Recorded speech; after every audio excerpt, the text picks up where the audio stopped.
Cool. So welcome to our second live. Each Wednesday at 4 p.m. in June, July, and August, we do a live with some member of our community. So our member are expats or foreigners who live, who have decided to live in France. Or we have also some entrepreneurs, the tribe leader. They are passionate people who are willing to share what truly make them to feel alive. So today I will introduce to you Christy, one of our tribe leader. She just arrived in Lyon not so long ago, and she's a chef at Sunset. So she will share with us her story and her entrepreneurial journey. So if you have some question for Christy, you can write your question in the comments, and I will ask to her. So now I will invite Christy to join the live. How are you? Good, how are you doing? Cool. Good. So thank you for accepting our invitation to share your story. We are very excited to know more about you. So can you tell us where you come from, when you arrived in Lyon, and why you decided to move to France? Yeah, so I'm from California. I'm from the Los Angeles area, so just outside of LA. I've been in Lyon, I think, just a little bit over a year, so April was my 1 year mark. Um, I decided France because I think originally I wanted to come here and just learn about bread, and I wanted to work with organic farmers and all that. So that was the original plan. And then I ended up staying here and just really enjoyed the culture, the food, the lifestyle, the people. So it kind of just snowballed from there. So yeah. Cool. So, yeah. And so when you arrived in Lyon, you already knew that you wanted to be an entrepreneur, or you came to Lyon without any plan, and after you decide to start? Yeah, so it was a bit of a dream. So like in 2018, I originally, like I said, I came here, I was woofing and I was traveling through, and then I found out about the entrepreneur visa that France has offered. And I was kind of in a place where I was transitioning with my personal self, with my career, trying to figure things out. So I ended up going back to the States and researched a little bit more about the entrepreneur visa. And from there, it was just kind of mapping out what I wanted to do in France, and what I envisioned a business would look like. So I applied for the visa and I kind of came in with an idea of what I wanted to do. So yeah, it's been good. But originally I came here wanting to start a business in Lyon. Okay. And what is like being an entrepreneur in France, especially as a foreigner? Because I know what it is as a French. It's quite challenging to start from zero and without networking. But in addition to not knowing the country, the culture, it's so brave. And so can you tell us how do you do? Yeah, it's hard. It's definitely hard. I think there's being an entrepreneur itself is just hard. Starting a business, it's hard regardless of where you are. It's I think starting a business in a different country than your home is an extra challenge. Mm. But I think what's kind of helped me is through this first year, it was a big learning experience. So it's definitely building a network, making connections, having some sort of foundation to build a business off of. But it's a challenge. I mean, there's definitely roadblocks, but you just kind of have to keep going and hopefully find solutions to those roadblocks. But yeah, it's c'est moche. Yeah. And Yeah. yeah, so you mentioned networking is important. Do you have other tips to share with people who want to start a business? Or... Yeah, so I think for sure building your network. I'll kind of elaborate more on that. I think especially if you're coming in as an expat to start a business in a foreign country, I have a support network, a personal support network back home that I think I value tremendously, and they're just there for emotional support. And then I have a professional network as well, and that's building connections as far as business wise, and seeing how, what you can do from there. I think that's also important. I think really learning the language, I still struggle with that a lot. And my business partner, Caroline, she's definitely has a lot of patience with my French.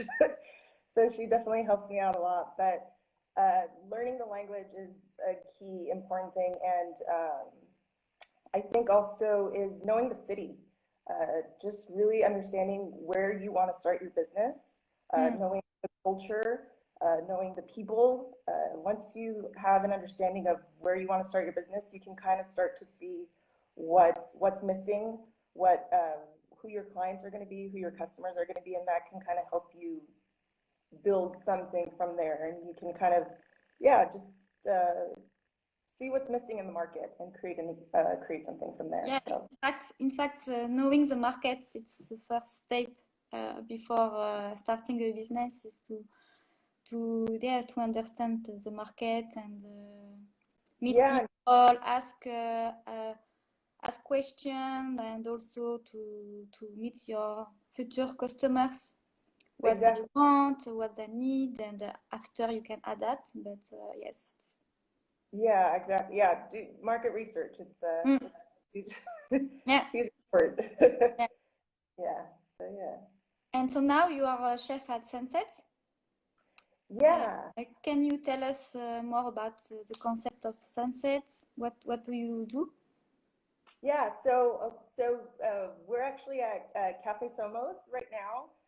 We are renting out their kitchen space in the evening, and just to give them a little plug, Cafe Somos, they're also you're having your first apero there tomorrow too. So Yeah. yeah, so they are Lorena, who's the head chef, and Joanna as well, who's a chef as well. They just opened, so they have really good food too. So check them out too. But yeah, and I guess I could give you a little bit backstory of how I got into Sunset. Yeah. I actually, when I arrived to France last year, I came in with my original project, which was Orangewood Lane, which was focusing on the tourism business in Lyon. And my current business partner, Caroline, she was also moved to Lyon around the same time and started Sunset. And we actually met through our mutual friend, Caroline, who's also an American and she's a wine expert as well. But we met through mutual friend, and we kind of just started talking and realizing that we have a lot of, we have a very common vision on what food means to us, what we really value food, and how we see food. So I was kind of in a place where Orangewood Lane was, as an entrepreneur, some projects work, some projects don't work, but you kind of adapt and you try to figure out. And I was ready to kind of let go of Orangewood Lane, and talking with Caroline and just sharing common personal and professional views on stuff. I decided to kind of jump on board with her and kind of grow the business. So right now we're in the process of, it's been launched, but just seeing what we can do to grow. And the whole idea behind Sunset, the concept is making food accessible to everyone, regardless of where you are in the city. I think we really value local ingredients, making sure all the products are coming from sustainable agriculture, using zero to low waste. That's something we really value, and yeah, it's really important to us. So right now, the way we're able to give people, the community, access to food is we're doing charcuterie boards or grazing boards to go. Pretty much, there's three main types of hummuses that you can choose from. There's a regular hummus, a beet hummus, and a carrot hummus. There's gluten-free crackers, focaccia bread that's made every day fresh. We use fresh carrots as well that people can eat with. Three different types of cheeses, and you can kind of there's grazing boards to go. So the whole idea is to take that with you and eat it by the riverbanks or have it at a picnic at a park, or it's perfect for summertime right now. So Yeah. yeah, yeah. And I So was wondering it was possible to order my own planche. If I want to choose one cheese and one vegetable, or it's possible to have yeah, my. we have a couple that are we have some that are prefixed boards ready to go. And then you can also do like an a la carte. So you can assemble your own and create your own blanche if you'd like. So that's also an option, which is really nice. So if you want a little bit of this or a little bit of that, a little bit of this, Yeah. all together. So if I want to have a planche for tonight, I just go to Café Somos, for example, and I say, okay, I want this cheese and this vegetable, and Yeah, so right now what you could do, there's four main ways you can order a blanche. You can either come to Cafe Somos and you can come and order and pick up, or you can order through Deliveroo, Uber Eats, or a new local delivery service called Cuckoo. So there's different options for you, and yeah, you can come in and assemble your charcuterie board if you come into Cafe Somos. okay, So so it's there's not a problem if I'm coming without ordering online. I can just come and Yeah, you can walk in. Yeah, you can walk okay. in. No, Walk. because it's just 5 minutes where I'm living, so I Yeah, can. if you want, you totally could just order this. That works too. Yeah. Cool. Yes. Yeah, it's good. I think it's a great project. I think it's what I like about Lyon is there's a lot of the original reason why I had chose to move to Lyon was because it has a very strong there's a very strong food history here, but there's also a lot of upcoming new things that are happening with food here as well. So that's also exciting to be a part of, and yeah, it's been And good. do you think that you will work with a professional? So not only particulier, but with some organization for events. Yeah, so right now so the business is kind of set up where we do the grazing boards to order and to go, and we also have a catering service as well. So we originally started that started last year, but then with the whole COVID thing happened, obviously that kind of put a delay. But we do have a catering business as well that we're looking to grow, and hopefully that will pick up once things Yeah. happen. We'll Mm. see. But yeah, we can definitely do catering for events, for business events, or for private events as well. So yeah, yeah, Cool. yeah. So Cool. So thank you for sharing your story. And Sophie has a question for you. Do you miss something from California? yes, I miss the ocean. Mm. I miss the beach. I miss going to. I missed uh, I missed driving on the 405 and going to the beach, or driving on PCH and just hearing the ocean is something I definitely miss. I mean, I miss family and friends too, and I think more now with everything that's happening, I miss home. You always miss home as an expat living abroad, but I miss home a little extra now. But yeah, I miss friends, family, and the beach. And do you plan to go there this summer? Or I don't know if it's possible, or but Yeah, so I'm hoping I can get back home maybe in August when when Lyon is kind of quiet. yeah. Yeah, I'm hoping to get back there in August and just see family and friends, and I miss them a lot. So I'm hoping, but we'll Yeah, see. finger crossed. Yeah, fingers crossed. We'll see what happens with the world. Yeah. Yeah, but yeah, yeah. So it's been good. So hopefully, and maybe Yeah. catch a good sunset. I don't know how to play Yeah. Yeah. that. Yeah, yeah. So thank you. I don't know if someone have a question to ask to Christy. Uh, but yeah, thank you, Christy. for sharing your story, and thank you for watching us today. If you miss a part of it, don't worry, we will reshare the live on Instagram and also on our YouTube channel. And next time, so next Wednesday at 4 p.m., we will present you to another tribe leader, Nina. She comes from England, and she has been living in Thailand the past 12 years. And she's a yoga teacher for expats in Lyon.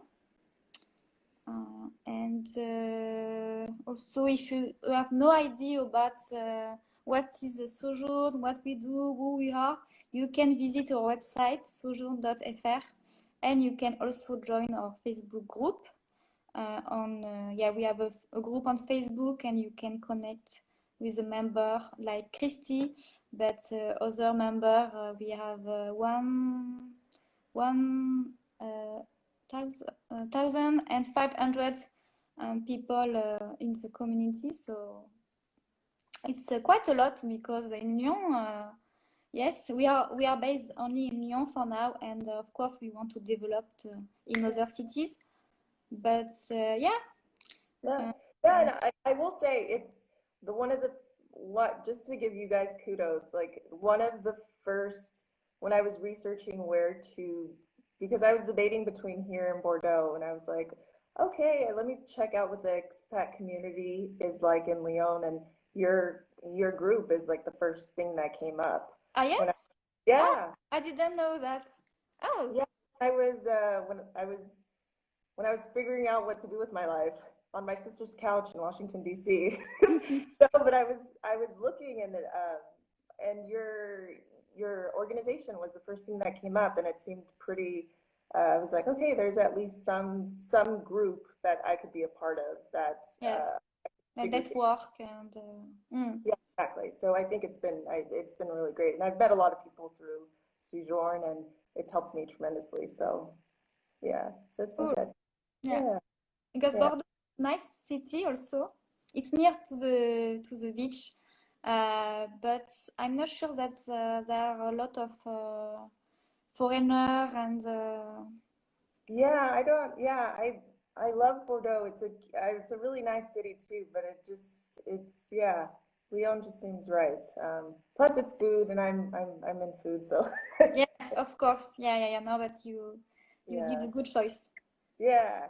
And I hope that you will stay longer, and that you can develop your business. And of course, the next months will be better than the past month. And Yeah, and hopefully it'll keep going. Yeah, going. Yeah. Okay, so we hope you like this live, and see you next week at 4 p.m. Bye-bye. Bye. See ya.